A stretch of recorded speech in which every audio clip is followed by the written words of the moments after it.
If you're a mixer master engineer and you're looking to get clients, you're working on your lead generation, conversion, and retention, you want to be thinking about it in just as systematic a way as you do with your mixing and mastering chains. So for example, if you have a compressor, every little turn of the knob, of the threshold, of the, whatever else, like on an equalizer or something else, is going to have an impact on the end result. So you want to be using the same style of thinking when you think about your client acquisition. So every message that you send to someone, every piece of content that you post, every, whether that's YouTube, that's kind of mid-long form, or that's short form, or that's some kind of picture on your social media, whatever it is, all of those have a compounding effect through the entire system, through the entire chain, that can actually have a massive effect later on. If you have some kind of small sound, but you gainstage it in such a way and you compress it and you distort it and saturate it and so on, that by the end of it, it's this massive sound and it's totally ruining your mix.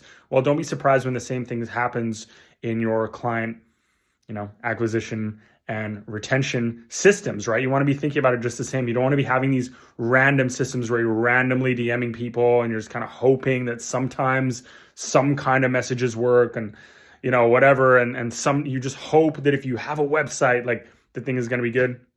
It doesn't necessarily work like that. And you don't apply that same or that kind of thinking to your mixes and masters. You apply a very systematic, a very thorough way of thinking. You're a craftsman when it comes to that. So be a craftsman when it comes to your client acquisition efforts, and be very, very systematic. Get the spreadsheets, get the stuff that tracks the leads and so on, and be systematic in your content creation and your websites and your funnel and so on. So I hope that helps.